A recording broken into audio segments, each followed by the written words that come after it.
Vamos iniciar o nosso trabalho de hoje, dando continuidade ao estudo do nosso livro Obras Póstumas. Nós estamos entrando no capítulo, num tema, Acontecimentos Papado. Esse é um dos textos aqui do livro Obras Póstumas que diz respeito, esse especialmente diz respeito a um contexto daquela época que para nós tem muito pouca importância, mas o que nós podemos tirar de aprendizado é exatamente a comunicação do mundo espiritual e a grande preocupação que os espíritos têm com tudo aquilo que envolve os acontecimentos do nosso mundo. Então, historicamente para nós é uma mera curiosidade, mas nessa parte do intercâmbio, para nós tem essa grande importância, percebendo também que os espíritos se envolvem com as nossas atividades do dia a dia, principalmente se eles tiveram relação direta com essas situações.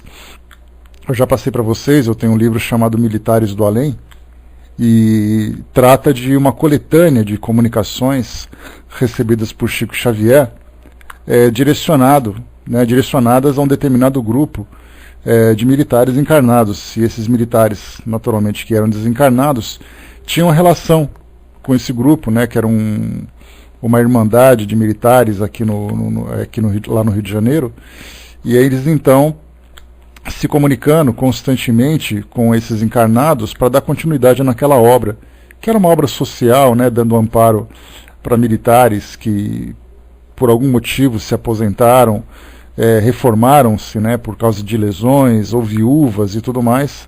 E aí então os militares que desencarnavam continuavam orientando, continuavam apontando as necessidades de ações diretas para a continuidade, para a sustentabilidade desse trabalho. Então a gente vê que existe sim uma grande preocupação dos espíritos para conosco. Então por isso, esse foi um caso aqui de Kardec.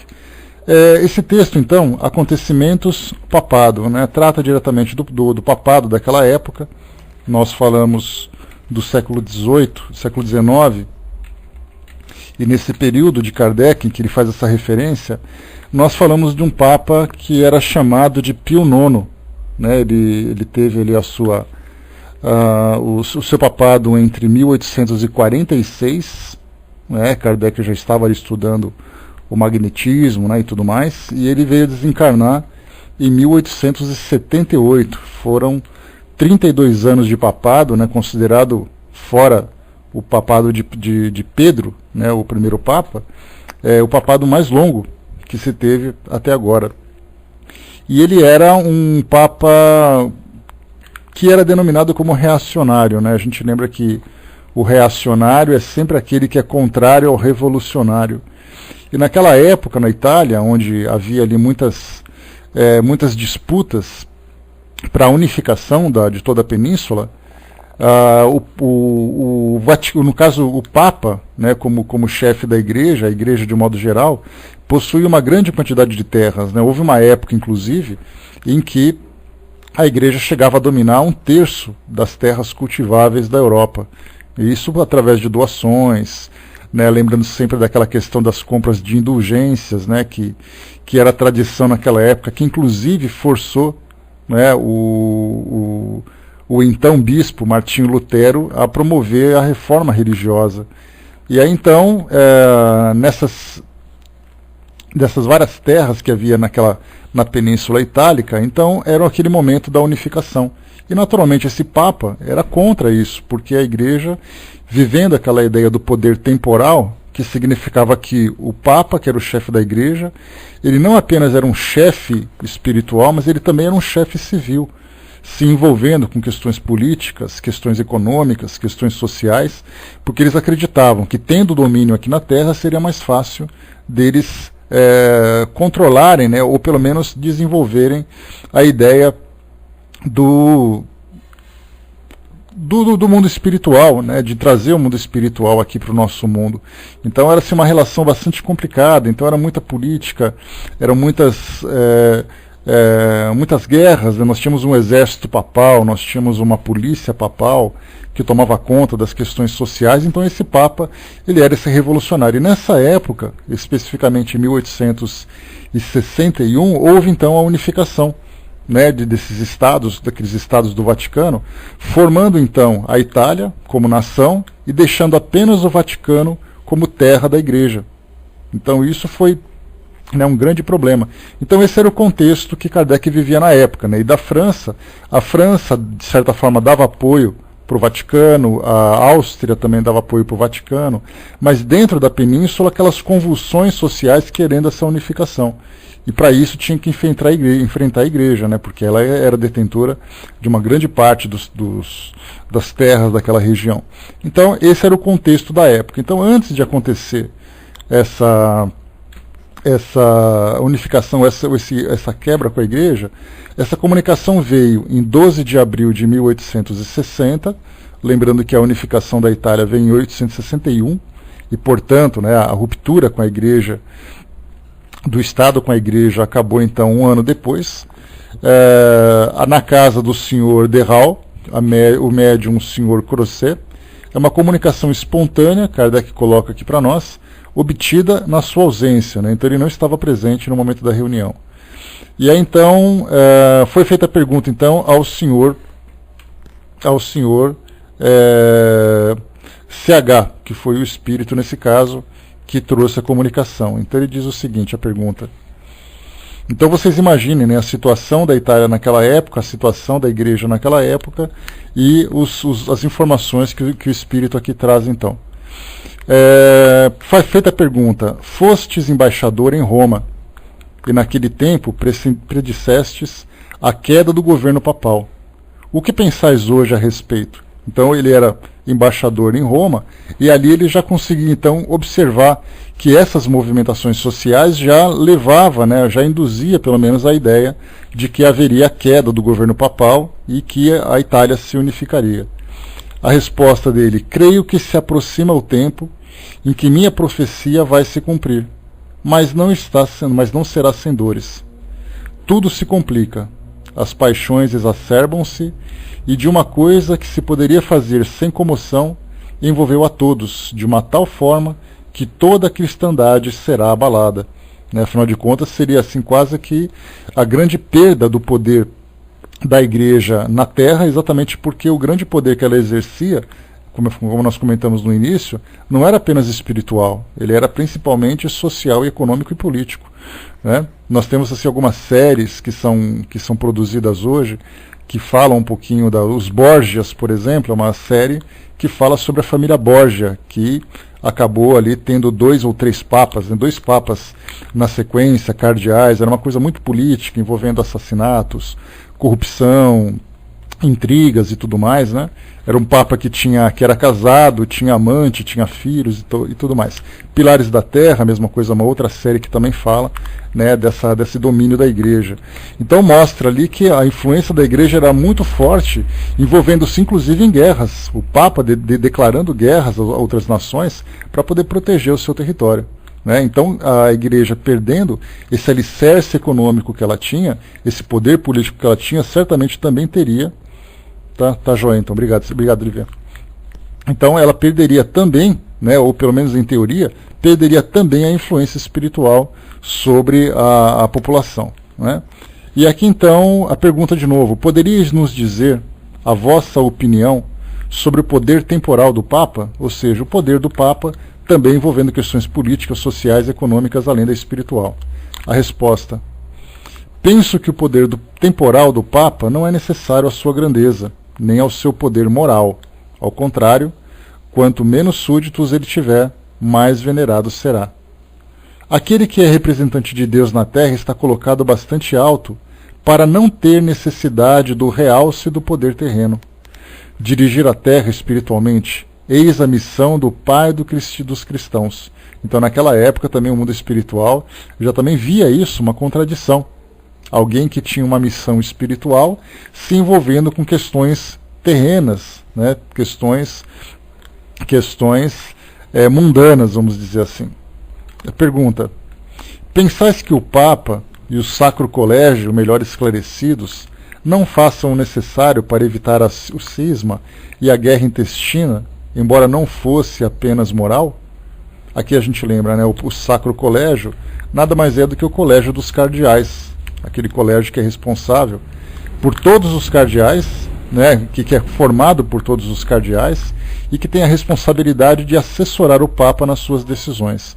Então o que a pergunta que foi feita é que se o Papa e esse colégio dos cardeais, se eles tivessem bom senso, tivessem mais cuidado, eles não poderiam evitar, né, esse cisma, essa ruptura da igreja com a sociedade e também essa guerra intestina, né, que significa nada mais do que uma guerra civil naquela região, exatamente por causa dessa ideia da unificação. Então, a sensibilidade da igreja, né, dos seus coordenadores, não poderiam diminuir o impacto negativo dessa movimentação?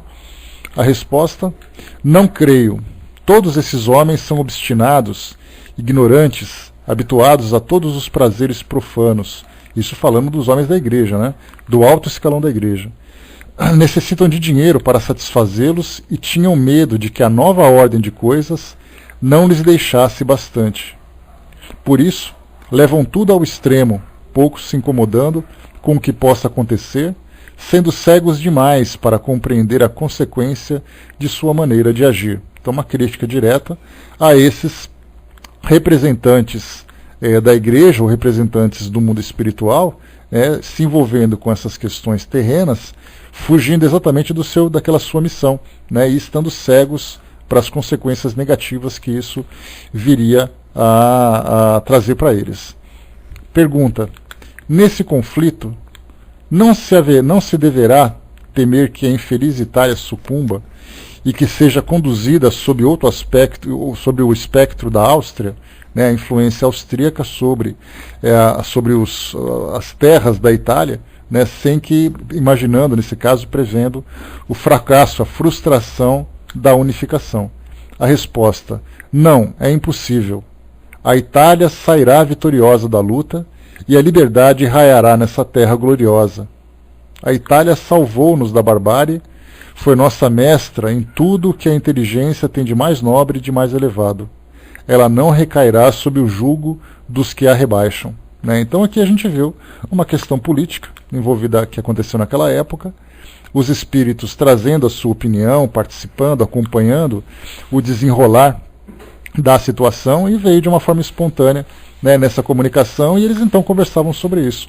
Seria como se nós hoje, né, tivéssemos uma reunião mediúnica e perguntássemos aos espíritos o que eles pensam com relação aos conflitos que estão acontecendo na Crimeia, né, ali na Ucrânia com a Rússia, e também os outros países preocupados com aquilo que poderia se tornar uma guerra. Aí o espírito, né, se ele tiver algum envolvimento com aquela questão, ele vai trazer a opinião dele. Então o que nós vemos, o que nós podemos aprender com essa comunicação não são os fatos em si, que isso nada mais é do que história, né, muito mais interessante para quem vive naquele local, né, do que para nós aqui que temos, né, que vivemos distante daquela realidade. Mas o interessante é nós observarmos exatamente que os espíritos, embora mudem de dimensão, muitos deles continuam atentos ao que acontece aqui no nosso mundo, né, continuam acompanhando, continuam preocupados com as consequências, porque aquela ideia que se tem, aquela ideia dogmática que se tem hoje, sempre se teve também, de que a partir do momento em que o espírito deixa o mundo físico, ele se desliga completamente do mundo material. Então ele vai para o mundo espiritual, viver a sua realidade, como se nada do que ele vivesse em termos de patriotismo, em termos de paixões, em termos de família, isso fosse para ele uma preocupação. E nós vemos exatamente o contrário nas comunicações. Os espíritos continuam ainda falando sobre essas questões que viviam aqui, falando inclusive sobre escolas de samba, times de futebol, partidos políticos, as suas próprias religiões, não no sentido espiritual, mas as instituições da qual participavam. Então eles continuam atentos, né? Então essa é a grande lição que nós temos. Então, se por acaso nós alimentamos uma ilusão de que nós vamos desencarnar e nada mais vai nos preocupar aqui no mundo físico, vai ser mera ilusão. Nós continuaremos ainda atentos, naturalmente, a partir de uma outra perspectiva mais equilibrada, sem tantos envolvimentos, pelo menos de um modo geral, mas nós temos ainda aqueles que têm muita preocupação. O próprio Leon Denis, para a gente ter uma ideia, num livro que fala sobre a guerra, a Primeira Guerra Mundial, que ele acompanhou, né, lá da França, que aconteceu lá em 1914 até 1918, ele falava exatamente sobre isso. Os grandes comandantes franceses do mundo espiritual, intuindo positivamente os comandantes encarnados para montar uma estrutura de defesa da França contra a invasão dos alemães naquela época. Né? Então a gente vê que o mundo espiritual continua muito atento a isso. Um outro livro de Kai Bar-Schutter, que eu tive a oportunidade de ler, chamado Guerra no Além, e tratava sobre a Segunda Guerra Mundial, e falava sobre o envolvimento de facções no plano espiritual, tanto aqueles que defendiam os aliados, como aqueles que defendiam o eixo, né, que eram ali os nazistas, os fascistas, né, e também os imperialistas lá do Japão. Nós tínhamos dois grupos de espíritos influenciando aqueles dirigentes, né, orientando-os de que forma que eles poderiam vencer as guerras, cada um a partir da sua posição. Então continuamos ainda com essa mesma influência. A mesma coisa acontece com relação à ciência, com relação à política, com relação à economia. Então nós temos também no mundo espiritual grupos de espíritos que estão junto a nós, nos ajudando na coordenação de todas as nossas ações para promover o desenvolvimento do nosso país e de um modo geral do nosso planeta, sendo que cada país tem ali o seu grupo de espíritos responsáveis. E naturalmente nós temos ali o lado negativo, né, do mundo espiritual, que também procura sempre promover as turbulências, promover a confusão, o medo, o terror. Né? Inclusive nós temos algumas psicografias que chegam na atualidade para nós, que falam exatamente disso, que nós estamos vivendo num período de transformação do nosso planeta, em que o mundo espiritual tenta ao máximo impedir que isso aconteça. O mundo espiritual inferior, promovendo então exatamente essas grandes confusões, essas guerras. Então por isso que a gente vê hoje a violência em todo lugar, essas perturbações em todo lugar, e aí os espíritos dizem que isso é feito não apenas por uma questão de mobilização da sociedade, mas agindo sob a influência dos espíritos também, que querem promover essas turbulências. Né? Então a gente vê a interação é muito mais estreita do que nós imaginamos. No outro texto que nós temos, Minha Missão, né, Kardec recebe uma comunicação que vem ali em Marseille, que é uma cidade, uma região da França. O médium, o senhor Georges Genoilat, né, ou Genoilat, comunicação transmitida pelo senhor Brion d'Orgeval. Então essa comunicação veio direcionada a Kardec. Então ela diz assim, uma comunicação espontânea também, né? Então diz assim: pela sua firmeza e perseverança, o seu presidente frustrou os projetos daqueles que procuravam destruir o seu crédito e arruinar a sociedade na esperança de desfecharem um golpe fatal na doutrina. Então isso falando para aquelas pessoas sobre Kardec, né, a perseverança e a firmeza de Kardec, frustrando as tentativas de arruinar a sociedade parisiense de estudos espíritas, como também a própria doutrina espírita. E continua: honra a ele, que ele saiba que estamos com ele, e que os espíritos de sabedoria ficarão felizes de poder assisti-lo na sua missão. Quantos desejariam preencher a sombra dessa missão, pois receberiam a sombra dos benefícios da qual ela é a causa, né? Que no caso fala das ambições de muitas daquelas pessoas que desejariam ocupar a posição de Kardec, querendo o status, querendo a posição de destaque e querendo até mesmo a ideia do poder que a posição de Kardec transmitia, sendo ali o difusor, o responsável pela difusão, organização do espiritismo, e muita gente invejava aquela posição. Então esses invejosos desejariam muito mais colher os frutos da posição do que necessariamente assumir a responsabilidade da missão.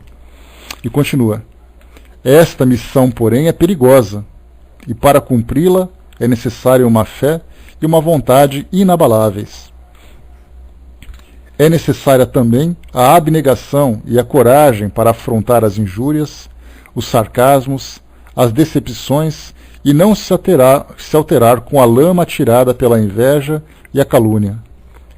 Nessa posição, o menos que pode acontecer é ser tratado como louco e como charlatão. Deixem que digam, deixem que pensem à vontade. Tudo passa, exceto a felicidade eterna. Tudo lhes será levado em conta, e saibam bem que, para ser feliz, é necessário ter contribuído para a felicidade dos pobres seres com os quais Deus povoou a terra. Que sua consciência permaneça, portanto, tranquila e serena. É o precursor da felicidade terrestre. Então, uma comunicação transmitida, né, por esse senhor Brion, que era ali conhecido de Kardec, da sociedade também, e também falando da própria missão de Kardec, e da grande dificuldade que ele enfrentaria, exatamente daqueles que gostariam de viver essa ilusão de ocupar essa posição de destaque da doutrina espírita sem se preocupar com as consequências disso, que seria exatamente a abnegação, o sacrifício, a calúnia, a injúria e os sarcasmos que recebia também. Dá para imaginar, né, as pessoas falando de Kardec pelas costas, exatamente tratando-o como uma pessoa louca, uma pessoa que tinha ali as suas ambições pessoais, que não fosse a nobre missão de divulgação do Espiritismo também. Bom dia, pessoal. Próxima mensagem: futuro do Espiritismo. A gente vê que são comunicações rápidas que servem para nós apenas como uma contextualização daquele período, né, para a gente poder entrar naquele cenário, entrar naquela época e compreender como as coisas aconteciam de lá para cá, aconteciam naquela época e que de lá para cá da forma como elas se desdobraram, né? O Cunha colocou, bom dia Cunha, nas revistas espíritas se vê com muita frequência esses eventos, sem dúvida, né? Então, quando a gente estuda a parte histórica da doutrina, a gente consegue ter mais ainda certeza da importância que ela tem na atualidade para nós. Então, futuro do Espiritismo, vamos lá. O Espiritismo é chamado a desempenhar um papel imenso na Terra. É ele quem reformará a legislação tão frequentemente contrária às leis divinas. É ele quem retificará os erros da história. É ele quem reconduzirá a religião do Cristo, que se tornou nas mãos dos padres um comércio e um tráfico vil. Ele instituirá a verdadeira religião, a religião natural, a que parte do coração e vai direto a Deus, sem se deter nas franjas de uma batina ou no degrau de um altar. Ele extinguirá para sempre o ateísmo e o materialismo, aos quais alguns homens foram levados pelos abusos incessantes daqueles que se dizem ministros de Deus, pregam a caridade com uma espada em cada mão, sacrificam as suas ambições e ao espírito de dominação os mais sagrados direitos da humanidade. Um espírito que assina apenas como um espírito, uma comunicação, em minha casa, a médium a senhora Schmidt, em 1860. E aqui a gente vê um espírito fazendo uma crítica direta à forma como a Igreja Católica conduzia, através dos seus representantes, os padres, os ensinamentos de Cristo, os ensinamentos cristãos, e destacando a importância que o Espiritismo traz exatamente na separação, daquilo que é colocado como um princípio espiritual e daquilo que é colocado como uma influência política. Porque a gente vê que as instituições inevitavelmente acabam se envolvendo com essas questões de poder. E até porque também é uma questão natural, se nós pegarmos hoje dentro de um centro espírita, nós veremos que existe uma associação administrativa, onde nós temos presidente, vice-presidente e outras funções administrativas da instituição, que muitas vezes acabam se tornando muito mais importantes do que a própria missão do centro espírita. Nós vemos ruptura de instituições, instituições que fecham, outras que são dissidentes e tudo mais, tudo por questões políticas. Então, inevitavelmente, nós acabamos nos envolvendo diretamente com essas questões, mas temos que ter essa clareza, que a importância que o Espiritismo tem na transformação do nosso planeta. Próxima comunicação. Meu retorno. Vamos lá então. A pergunta de Kardec é o Espírito Verdade. Vamos lá. Acabo de receber uma carta de Marcelle, na qual dizem-me que no seminário dessa cidade estuda-se seriamente o Espiritismo e o Livro dos Espíritos. O que se pode esperar disso? Será que o clero levará a coisa a sério? Né? Então, comunicação de Marcelle, falando exatamente que o Livro dos Espíritos vinha sendo estudado e ele queria saber a posição da Igreja com relação à formação desses grupos.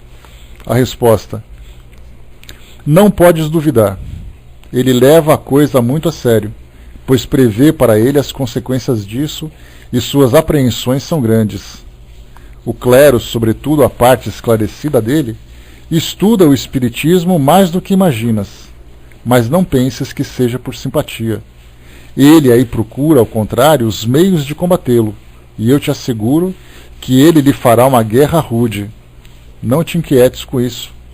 Continua a agir com prudência e circunspecção. Mantém-te à guarda contra as ciladas que te serão armadas, evita cuidadosamente tuas palavras e os teus escritos, tudo que puder fornecer armas contra ti. Prossegue teu caminho sem temor, e se ele está semeado de espinhos, asseguro-te de que terás grandes satisfações antes de voltares um pouco para junto de nós. Então essa primeira passagem, essa primeira resposta era interessante porque fala exatamente sobre a preocupação que se tinha na época de estudar os livros do Espiritismo, não por uma questão de simpatia, mas para entender exatamente o que é o Espiritismo, encontrar suas falhas, encontrar suas contradições, porque você precisa de argumento para combater alguém de um modo tão direto. A necessidade de você ter grande informação sobre isso, porque do contrário serão argumentos vazios. Então a gente lembra sempre que aquelas 3 partes que fala sobre as novas filosofias, né, que a gente já conversou, a primeira parte, quando chega uma nova filosofia, e a gente viu isso acontecendo com o próprio Jesus, na época em que ele começou a fazer as suas pregações, Kardec também viveu isso, e outros pensadores também passaram por essa situação. O primeiro estágio é o estágio da ridicularização. Então ele acaba sendo alvo de chacotas, de comentários, de ironias, de sarcasmos, né? Jesus mesmo foi chamado de louco muitas vezes, o próprio Kardec também. Então, na verdade, virava um motivo de piada nas rodas daquelas filosofias dominantes. Depois, o segundo estágio, quando o sarcasmo, né, e essas ironias e essas piadas não conseguiam atingir essa nova filosofia, começa então a parte do ataque. Porque aí então o que significa que a coisa perdeu a graça, que ela não é tão engraçada como se imaginava inicialmente. Aí começam então os ataques, e esses ataques são então preparados inicialmente com os próprios argumentos apresentados por essas filosofias. Então você ataca a pessoa com aquilo que ela faz, com aquilo que ela escreve, com aquilo que ela demonstra. Então a mesma coisa aconteceu com Jesus, e depois começou a acontecer também com o próprio Kardec. Na época a gente imagina, né, aquelas pessoas que ficavam infiltradas no meio da multidão ouvindo as pregações de Jesus para saber exatamente do que falava aquele homem, já que as pessoas estavam realmente seguindo. E Kardec é a mesma coisa, a gente pode imaginar as pessoas se infiltrando na sociedade parisiense para poder ouvir e conhecer do que ele falava, para depois levar essas informações para aqueles grupos dominantes para preparar então seus ataques. E depois o terceiro estágio, que é o estágio da aceitação. Primeiro você tem a ironia, depois você tem os ataques, depois você tem a aceitação. Então hoje a doutrina espírita ainda vive essa parte dos ataques. Nós temos hoje sites de algumas religiões que escrevem artigos com informações baseadas naquilo que, por exemplo, o livro A Gênese, o livro dos Espíritos apresenta. E aí então nessas informações eles falam, porque Allan Kardec falava sobre tal coisa e depois eles apresentam os argumentos deles em cima disso, né? Verdadeiras teses de doutorados, estudados profundamente, cheios de argumentação, né? O Hermes lembrou aqui, quem combate muito determinada coisa, das duas uma, ou tendo certeza quer destruir, ou então é puro medo. A ideia inicial começa por aí, né, Hermes? Porque essas ideias revolucionárias, elas acabam desestabilizando aquelas ideias dominantes. Consequentemente, o medo começa... O medo, não diria o medo inicialmente, mas a preocupação. Depois, quando a coisa começa a tomar uma dimensão maior, aí então chega o medo definitivamente. Aí então vem o ataque direto, né? O Cunha lembrou aqui também, enganam-se, né, os que só veem Jesus como uma criatura, bonzinho, né? Ou será que ele expulsou os fariseus do templo foi com pétalas de rosa? Pois é, havia a necessidade da energia também, né? Porque não adianta você querer transformar uma situação apenas com palavras doces, né? Então usava energia, mas uma energia com sabedoria também.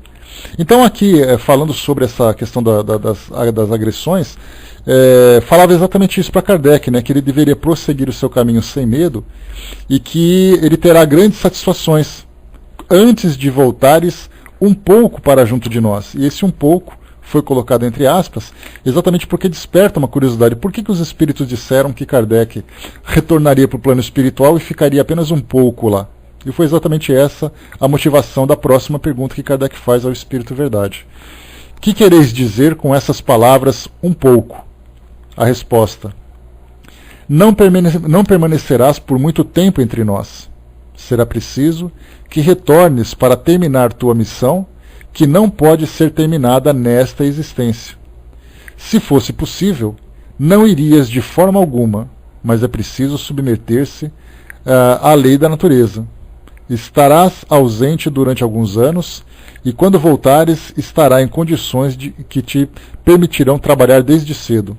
Todavia, há trabalhos que será útil terminares antes de partires. É por isso que nós te deixaremos o tempo necessário para terminá-los.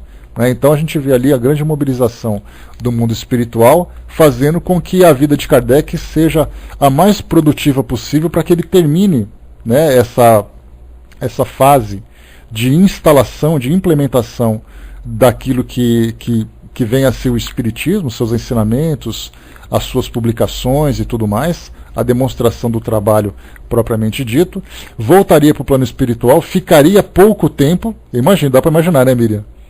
Né, aquela coisa assim, né, o plano espiritual é maravilhoso, mas você vai ficar pouco tempo aqui, você vai chegar, vai dar uma descansada, uma repaginada e depois volta para dar continuidade no seu trabalho e desde cedo começará.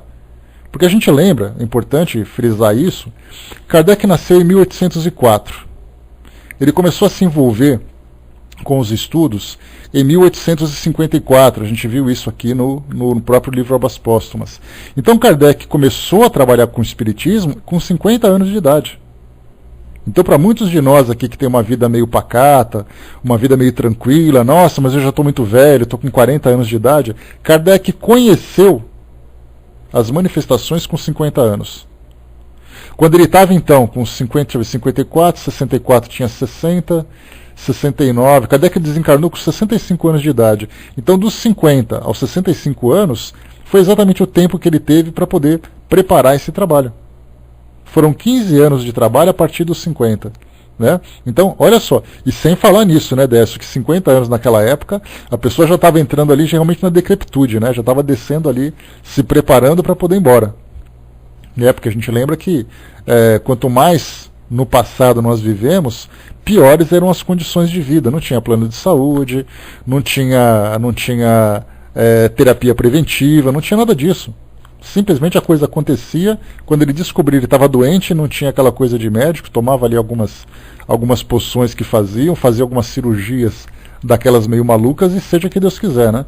Então 50 anos já era uma grande vivência, embora ele tinha uma condição de vida equilibrada, né, de uma saúde pelo menos diferente daqueles camponeses da época, e aí então vemos o tempo que ele trabalhava. Então depois da sua presença aqui no mundo físico, então ele estaria pouco tempo no plano espiritual. Então, exatamente isso, permanecerá pouco tempo e continua para nós aqui. Estarás ausente durante alguns anos e quando voltares estará em condições que te permitirão trabalhar desde cedo. Então, olha só, a encarnação seguinte de Kardec, ele começaria desde cedo. Que cedo seria esse? A gente não tem ideia porque exatamente não sabe qual foi a sua encarnação. Kardec coloca aqui uma nota a esse respeito. Ele diz assim: supondo aproximadamente a duração dos trabalhos que me restam a fazer, lembrando que ele tinha previsto ali que ele, até 1870, 10 anos depois de uma comunicação que ele recebeu, ele tinha ali uma ideia, né, que até 1870 ele conseguiria terminar tudo isso. Ele veio desencarnar em 69, né, no ano anterior. Supondo aproximadamente a duração dos trabalhos que me restam a fazer, e levando em conta o tempo da minha ausência e os anos da infância e da juventude, até a idade em que o homem pode desempenhar um papel no mundo, Isso nos leva forçosamente ao final deste século ou ao começo do outro. A previsão de Kardec aqui, então, lembrando, né, que ele poderia nascer no final do século XIX, porque ele pensa assim, bom, eu tenho 10 anos de trabalho, né, essa comunicação que ele recebeu aqui, lembrando, foi em 60, né, 1860. Então ele dizia assim, 10 anos de trabalho, 1870, eu desencarno, aí depois eu fico uns 10 anos mais ou menos, uns 10 anos, uns 20 anos no plano espiritual, aí eu vou nascer, vou passar aquela fase da infância, da juventude, quando eu tiver com meus 25, 30 anos de idade eu começo a trabalhar. Então ele já imaginava assim, que a sua atividade começaria efetivamente a partir de 1920, 1930. Essa seria então a expectativa dele, né, o planejamento dele para esse retorno ao mundo físico após a sua preparação para a continuidade dessa missão. Agora, como seria? Aí naturalmente a gente vai trazer então as nossas especulações, tentando imaginar quem ele foi, né, ou como ele veio para cá, onde ele veio, que trabalho que ele realizou e tudo mais, né? Muitas vezes a gente fica imaginando que seria assim alguém que teria uma grande exposição na mídia e de repente ele trabalha num lugar muito tranquilo, simplesmente trabalhando nos bastidores do desenvolvimento da doutrina espírita, né? Essa parte interessante. O Cunha lembrou aqui que ele era muito bem assistido e tinha ao seu dispor grandes espíritos, né? Dentre eles o Espírito Verdade, Santo Agostinho, Erasto, dentre outros, né? Sem dúvida, era uma legião de espíritos de alto quilate, né, para poder ajudar nesse trabalho, porque exatamente o trabalho merecia. Não era Kardec que merecia esse suporte, era o trabalho que ele realizava que precisava desse suporte, né, principalmente. Osmar lembrou aqui, né, se veio em uma época prevista, então já desencarnou de novo, provavelmente, né, Osmar? Se ele imaginava esse período de 1920, vamos colocar 1900, né, já estamos em 1914, então certamente já retornou à pátria espiritual. Bom, a gente vai entrar agora aqui num outro texto, também trazido por Kardec, né, 14, né? Aqui também trazido no livro Obras Póstumas, que trata de um evento que provocou grande impacto na época para o movimento espírita, que foi exatamente o Auto de Fé de Barcelona, né? Então aqui a gente vai contar a história, lembrando que os autos de fé eram exatamente aquelas ações públicas promovidas inicialmente pela Igreja, com o suporte do poder público para punir aqueles que eram contrários à Igreja Católica. Então muitas vezes a gente pensa assim, né, que nós apontamos uma condenação para a Igreja dizendo que muitas pessoas foram mortas pela Inquisição. E na verdade a gente lembra sempre que quando se fala em Inquisição, ela tem ali uma força religiosa, mas ela tem o apoio direto do poder público. Então, na verdade, a religião, a Igreja na época, montava os autos daquele processo, trazia o seu veredito, entregava a pessoa para o poder público, e era o poder público que punia aquela pessoa, seja ela com torturas, seja ela com a própria execução, como acontecia na época. E isso não era simplesmente, né, uma questão de atingir as pessoas, mas muitas vezes também símbolos que pudessem representar alguma ideia que fosse contrária à Igreja. E esse Auto de Fé de Barcelona, a apreensão dos livros, trata exatamente disso, a doutrina espírita sendo atingida pela Inquisição, né, ou pelo Tribunal do Santo Ofício, como era chamado na época. Então, acabou então atingindo a doutrina espírita através das suas obras. Então, né, sem precisar contar a história, vamos aqui então que a própria história o próprio texto aqui já fala um pouquinho sobre tudo aquilo. Vamos lá. A pedido do Sr. La Chatre, então residente em Barcelona, eu lhe havia expedido certa quantidade de O Livro dos Espíritos, O Livro dos Médiuns, as coleções da Revista Espírita e diversas obras e brochuras espíritas, formando um total de mais ou menos 300 volumes. A expedição havia sido feita regularmente pelo seu correspondente em Paris, numa caixa que continha outras mercadorias e sem a menor infração à legalidade. Ou seja, não era contrabando, né? Na chegada dos livros, fizeram pagar ao destinatário os direitos de entrada, mas antes de liberá-los, teve-se que entregar uma relação das obras ao bispo, pois nesse país a polícia de livraria competia à autoridade eclesiástica. Este estava em Madrid. Ao regressar, baseando-se na relação que lhe fora feita, ordenou que as ditas obras fossem apreendidas e queimadas em praça pública pela mão do carrasco. A execução da sentença foi fixada para 9 de outubro de 1861. Lembrando sempre que esses livros foram queimados porque na época em que a Inquisição fazia suas buscas, principalmente nessa parte da literatura, né, das obras que contrariavam a filosofia da Igreja, havia uma relação de livros, né, que era o índice de livros proibidos, né, ou chamado na época, né, Index Librorium Prohibitorium, que era o nome em latim dessa obra. E ali continha obras de filósofos gregos, de pensadores iluministas, também de obras espíritas. Lá nesse index nós tínhamos ali as obras básicas da doutrina espírita, né, e outras que Kardec também tinha publicado, e além de outros também, de outras filosofias na época que surgiam e que acabaram não florescendo, mas que também eram contrárias à ideia da Igreja. Então, quando esses livros foram relacionados e enviados ao bispo, naturalmente ele fez uma consulta a esse index e percebeu que ali estava a relação de livros proibidos, que esses livros estavam constando naquela relação. Eis então que foi decretada a execução. E continua. Se tivesse procurado introduzir estas obras como contrabando, a autoridade espanhola teria estado no seu direito de dispor delas à vontade. Mas desde o momento em que não havia absolutamente fraude, nem surpresa, o que provavam o pagamento voluntário dos direitos, haveria rigorosa justiça se a ela ordenasse a reexportação, já que não lhe convinha admiti-los. As reclamações feitas junto ao cônsul francês em Barcelona não tiveram resultado. O Sr. Lachatre me perguntou se era preciso recorrer à autoridade superior. Minha opinião era de que se deixasse consumar esse ato arbitrário. Entretanto, acreditei dever consultar a opinião do meu guia espiritual. Kardec então fez a pergunta aqui. Não ignorais, com certeza, o que acaba de acontecer em Barcelona a propósito das obras espíritas. Terias a bondade de me dizer se convém prosseguir para a restituição delas? A resposta. Podes reclamar essas obras, por direito, e obterias, com certeza, a restituição delas, dirigindo-te ao ministro dos Negócios Exteriores da França.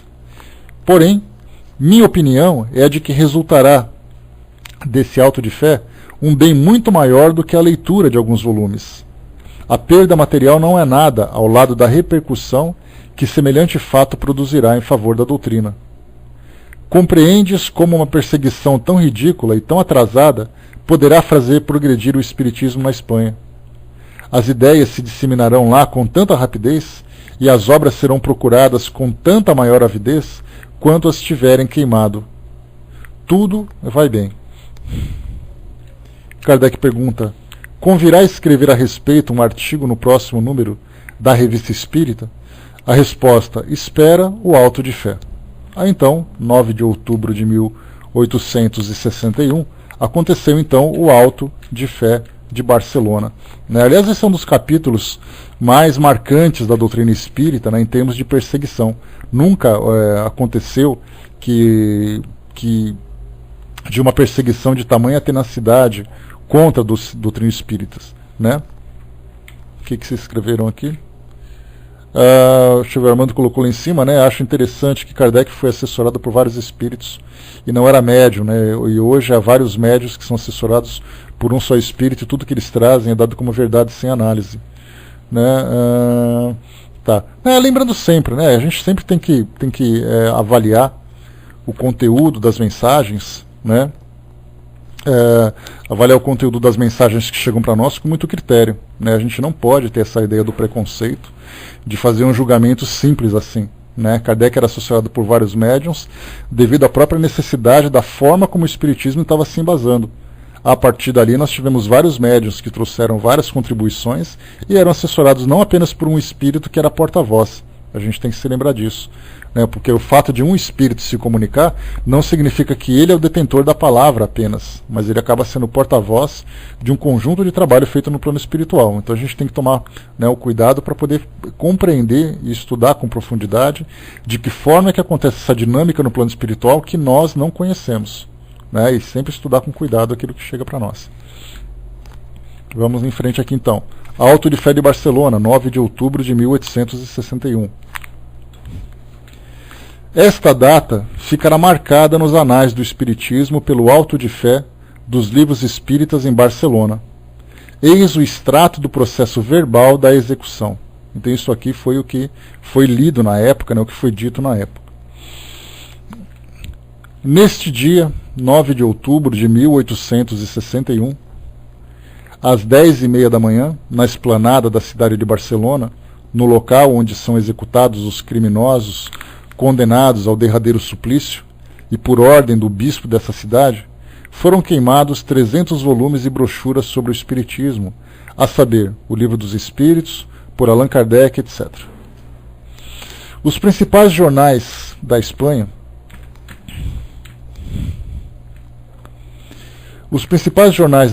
deram conta detalhada deste fato, que os órgãos da imprensa liberal deste país juntamente censuraram.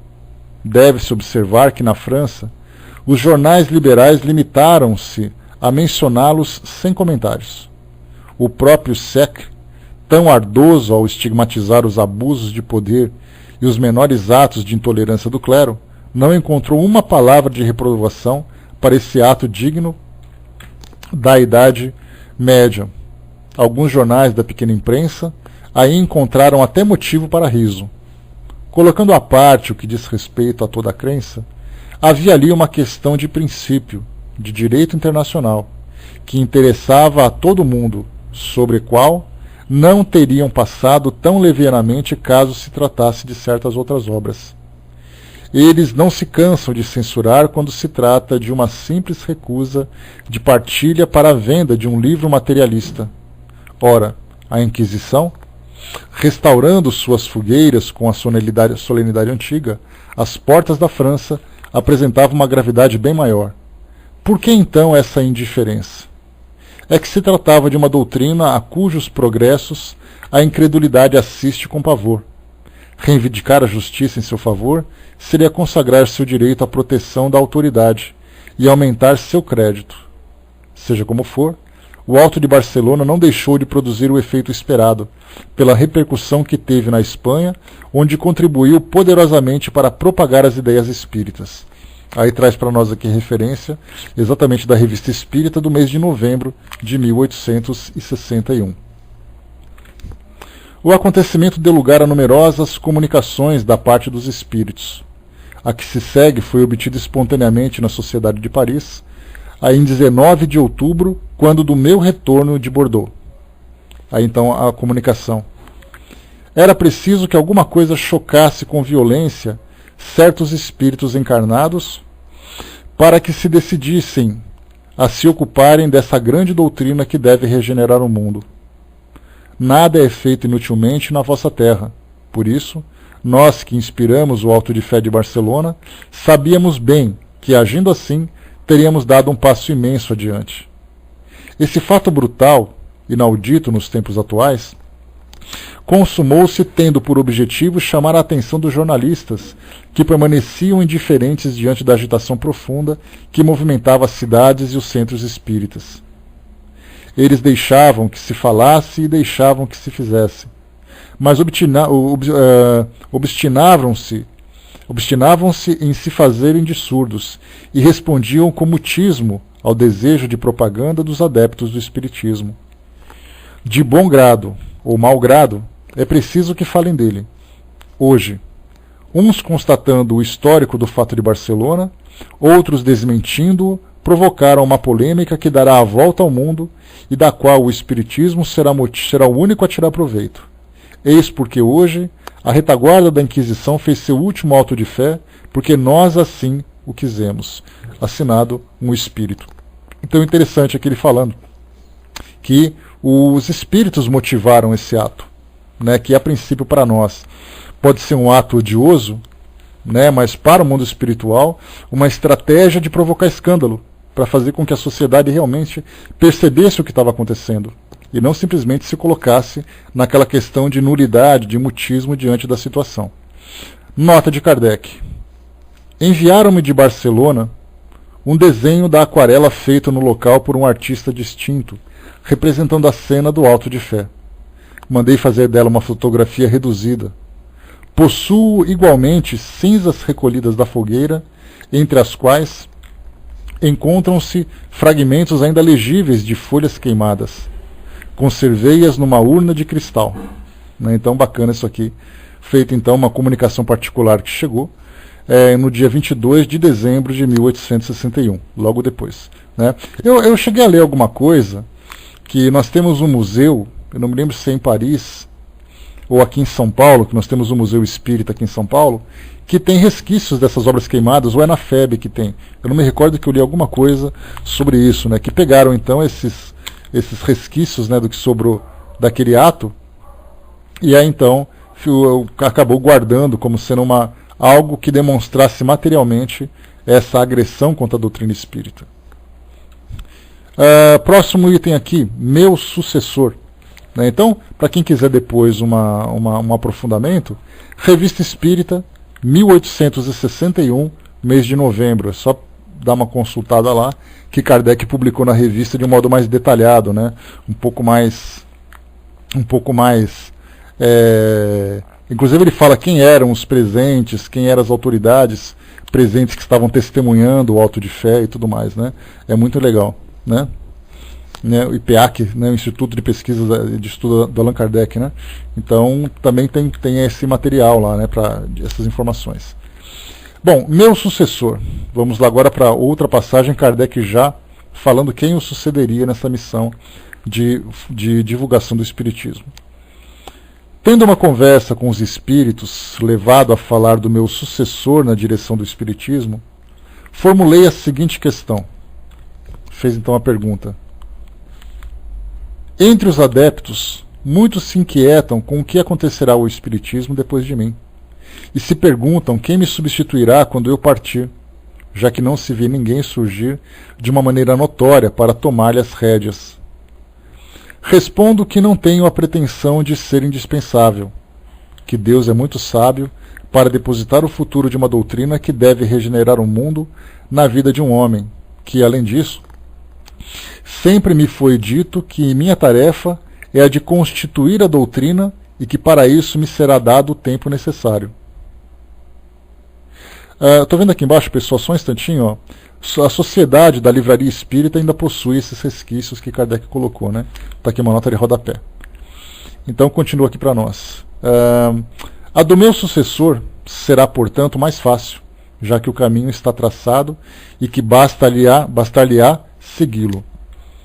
Entretanto, se os espíritos julgassem dizer-me alguma coisa de mais positivo a esse respeito, ser-lhes-ia grato. Né? Então Kardec queria ali a opinião dos espíritos sobre a sua sucessão. A resposta. Tudo isso é rigorosamente exato. Eis o que nos é permitido dizer-te a mais. Tens razão em dizer que não és indispensável. Só o és aos olhos dos homens, porque era necessário que o trabalho da organização se concentrasse nas mãos de um único para que houvesse unidade. Mas tu não o és aos olhos de Deus. Foste escolhido, eis porque te vês só. Mas não és, como bem o sabes, de resto o único ser capaz de desempenhar esta missão. Se ela fosse interrompida por uma causa qualquer, não faltariam a Deus outros que substituíssem. Assim, aconteça o que acontecer, o Espiritismo não pode periclitar. Até que o trabalho de elaboração esteja terminado, é, pois, necessário que sejas o único em evidência, porque era preciso uma bandeira em torno da qual se pudessem reunir. Era preciso que te considerassem indispensável para que a obra saída de tuas mãos tivesse mais autoridade no presente e no futuro. Era preciso que temessem até pelas consequências de tua partida. Se aquele que deve te substituir fosse designado com antecedência, a obra, ainda não acabada, poderia ser entravada. Formar-se-iam contra ele oposições suscitadas pelo ciúme, discutir-o-iam antes que tivesse feito suas provas, os inimigos da doutrina procurariam barrar-lhe o caminho, e daí resultariam cismas e divisões. Ele se revelará, portanto, quando chegar o momento. Sua tarefa se tornará mais fácil, porque, como tu o dizes, o caminho estará todo traçado.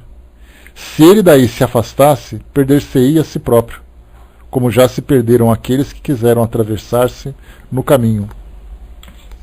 Ela, porém, será mais penosa num outro sentido, pois ele terá lutas mais rudes a sustentar. A ti incumbe o encargo da concepção, a ele o da execução. É por isso que deverá ser um homem de energia e de ação.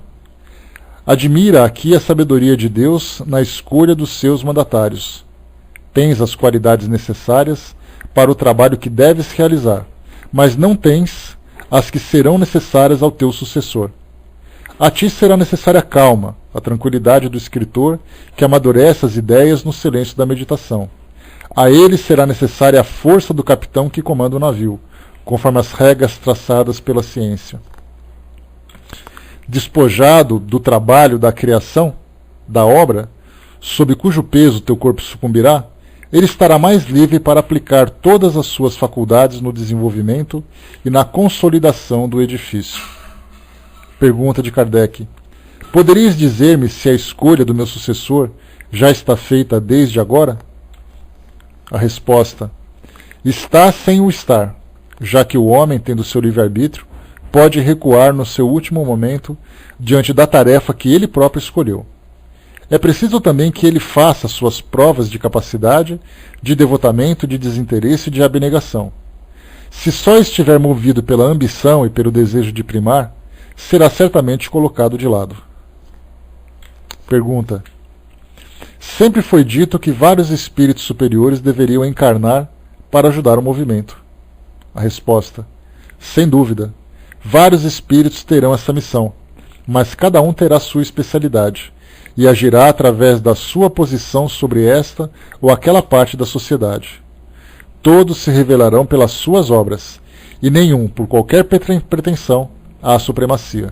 Então aqui a gente viu a elaboração daquilo, porque a gente fica se perguntando, inclusive, sobre essa questão, se esse continuador da doutrina espírita seria alguém que nasceria na própria França, seria alguém que nasceria em outro país, seria alguém que nasceria no Brasil, que a gente já comentou sobre isso, se tornou o país sucessor da França na divulgação e desenvolvimento da doutrina espírita.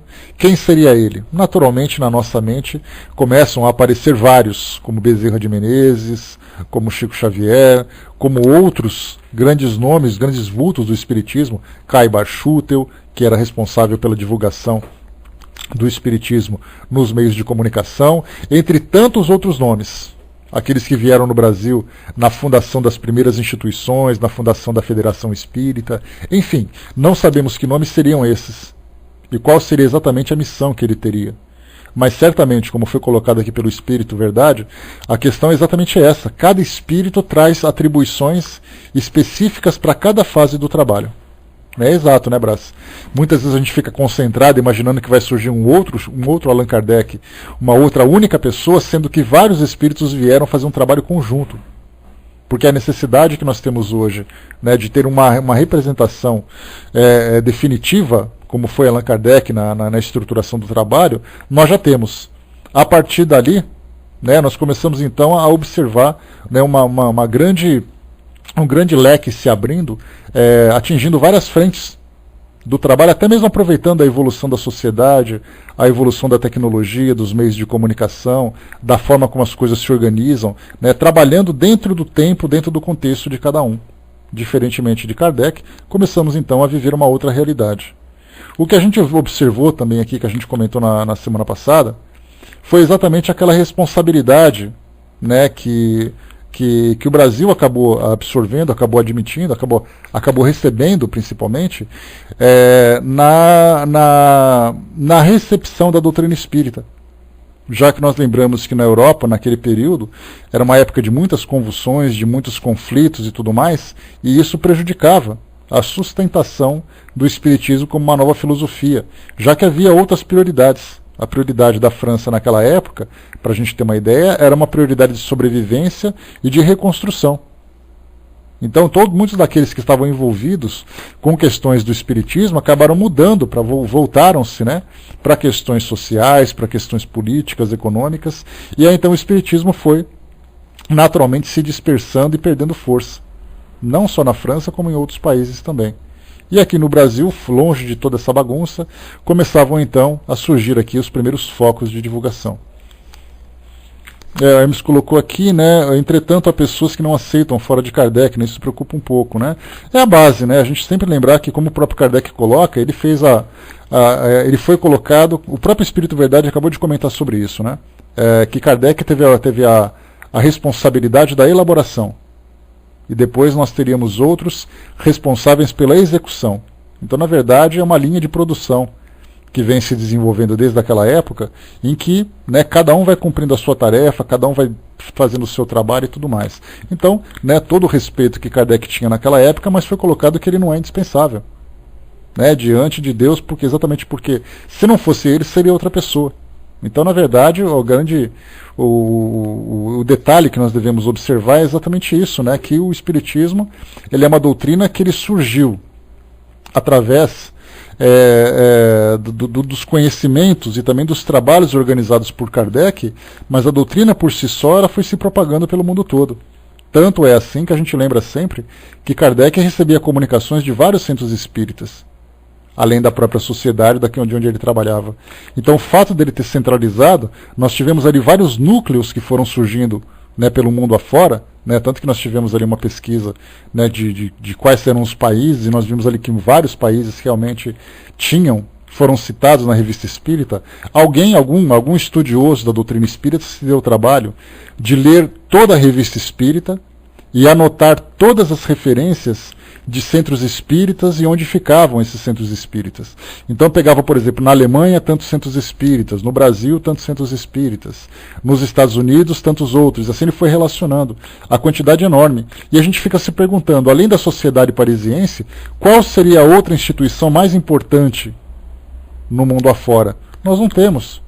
Quais seriam os médiuns mais reconhecidos, os médiuns mais importantes? Provavelmente, viu, Fletcher?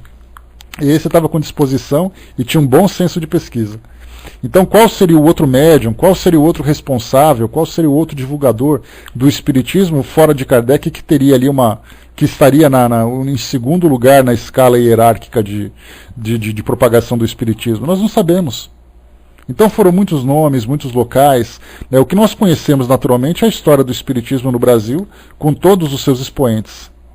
Né, desde aquela época nós tivemos Herculano Pires, nós tivemos que teve o seu papel na racionalização do espiritismo, nós tivemos Ivone do Amaral Pereira, nós tivemos Chico Xavier, nós tivemos, como eu comentei com vocês, o Dr. Bezerra de Menezes, tivemos tantos outros nomes.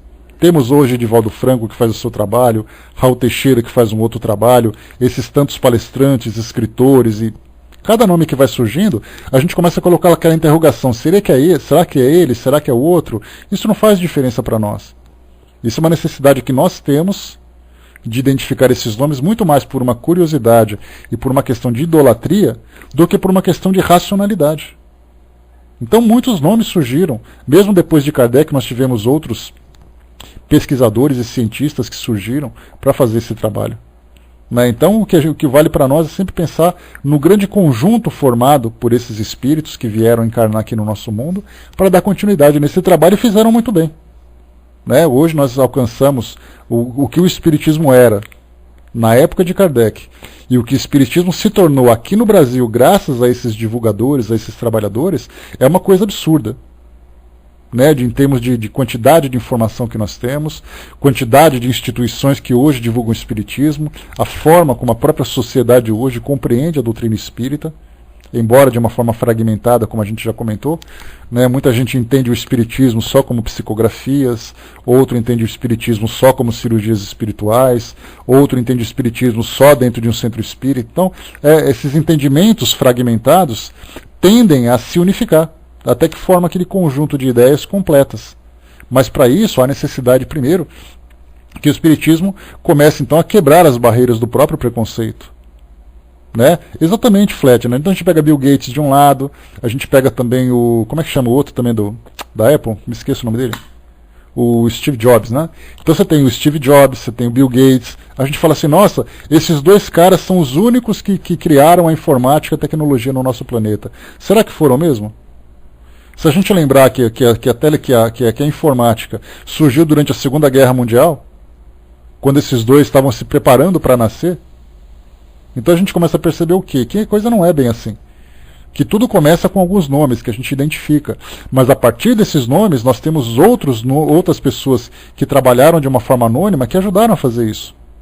Nós tivemos, por exemplo, os irmãos Wright e tivemos os Santos Dumont, os dois grandes expoentes da aviação.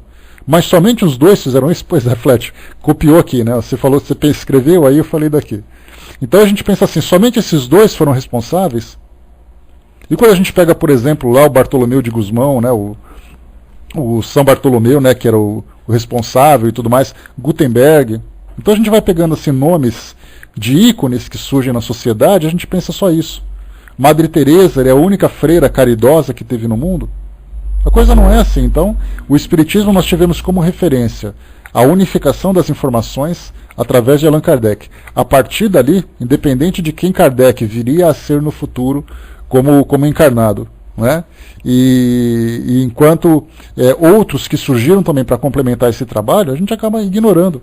Por uma questão do quê? De paixões, por uma questão de idolatria, a mesma coisa. Então a gente tem que começar a abrir nossa mente e pensar assim, ele fez esse trabalho, mas se não fosse ele, seria outro. Vamos apagar da história da humanidade o nome de Allan Kardec. A gente teria outro responsável para fazer isso. E aí colocaríamos esse outro nome no altar. Tiraríamos esse outro nome, viria o outro nome e nós colocaríamos no altar de novo. Então a gente tem que tirar do altar todo mundo e pensar em todos que trabalhavam, encarnados e desencarnados. Simplesmente assim. Né? Então assim, a grande referência de fato foi o próprio Allan Kardec. Né? Deixa eu ver aqui, vejo que quem divulgou o Espiritismo com muita racionalidade e desmascarou muitos falsos profetas foi o Herculano Pires. E por esse motivo ele não é bem aceito por muitos, que por ele em contradição com muitos dos seus conceitos novos. Na verdade, Armando, eu vejo que Herculano Pires ele é muito pouco estudado. Né? O que muita gente conhece de Herculano Pires é apenas a tradução que ele fazia. Mas a partir do momento que começar a estudar, nós temos vídeos de Herculano Pires no YouTube, nós achamos com facilidade. Inclusive quando ele fez o Pinga Fogo, ele foi um dos entrevistadores de Kardec, do Chico Xavier. Então ele participou de eventos religiosos, escreveu muitos livros trazendo, né, essa racionalidade da doutrina espírita. Então, o que falta, na verdade, para nós é estudarmos quem são essas personalidades. Porque a gente fica ou estudando no presente, né, ou as obras que foram publicadas, ou estudando Allan Kardec no passado. Entre Kardec do passado e as publicações do presente, nós temos uma lacuna ali que ela é muito pouco explorada. E quando nós fizemos aqui a volta do nosso recesso, aqui na nossa sala depois das férias, eu trouxe para vocês durante uma semana nomes de várias personalidades que contribuíram de alguma forma para a divulgação do Espiritismo. E a gente via quantos nomes para nós eram apenas conhecidos assim, porque a gente viu em algum lugar, mas a gente não fazia ideia do que eles trabalhavam, no que eles trabalhavam. Né? Então, que fundamental nós estudarmos tudo sobre isso. Né? A mesma coisa, né? O Osmar lembrou aqui também, Lúcio Costa e Niemeyer, são dois nomes também que um se sobressai ao outro, e ainda assim esses dois nomes são os únicos que se destacam. Então, tudo isso para nós é importante. Esses exemplos todos que nós citamos, é importante a gente tirar essa ideia da idolatria e começar a pensar no grande conjunto que se tem do trabalho que um homem foi o representante, mas que ele não era indispensável, que outro poderia fazer. E é por isso que nós vamos estudar, depois de terminarmos esses nossos livros, o livro de Leon Denis, para conhecer também o que Leon Denis falava sobre o Espiritismo. Porque muita gente fala assim, mas Leon Denis não era Kardec. Óbvio que não era Kardec. Mas Leon Denis, ele tinha tanta importância, ele teve tanta importância na divulgação do Espiritismo quanto foi Kardec. Então tudo isso que nós precisamos fazer é conhecer o quê? O conjunto de tudo aquilo que foi lançado no passado e no presente também. E no futuro também virá mais coisa. Né? Bom, pessoal, fechando por aqui o nosso trabalho.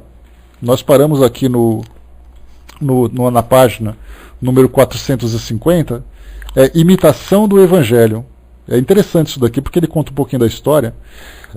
Ele conta um pouquinho da história do Evangelho segundo o Espiritismo, que inicialmente se chamava a imitação do Evangelho segundo o Espiritismo. E aí então foi sugerido que tirasse essa imitação porque era uma expressão que ela acabava ficando pejorativa. Quer dizer, a imitação era quase que uma coisa falsa. Aí então o Evangelho acabou se chamando apenas o Evangelho segundo o Espiritismo. Então ele vai contar essa história a partir daqui. Então teremos a imitação do Evangelho, depois nós teremos, deixa eu pegar aqui outros textos, depois nós teremos a Igreja, depois teremos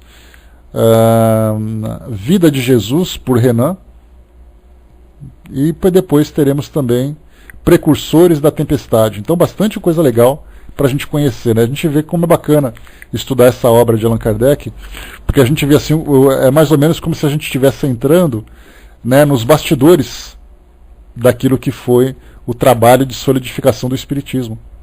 Porque dá a impressão de que foi tudo cor-de-rosa, tudo rápido, né? Sem nenhum tipo de trabalho, sem nenhum tipo de sacrifício, nem nada. E agora a gente começa a ver que a coisa não era bem assim. Bom, fechando por aqui, pessoal, nosso estudo de hoje. Eu vou passar então para o professor que vai fazer o encerramento para nós. E depois a gente volta para dar os recadinhos para vocês aqui, tá? Mas vale a pena, isso tudo que a gente leu de novo, é fundamental que depois todos nós façamos, né, um estudo paralelo. Peguemos citações da Revista Espírita, estudemos um pouquinho sobre essa questão histórica da época e tudo mais, né, para a gente conhecer. Porque senão vai ficar uma informação superficial. O estudo não é a leitura do livro. O estudo é você ler o livro e depois você explorar esse assunto através de outras obras, de outras pesquisas. Isso é estudar uma obra.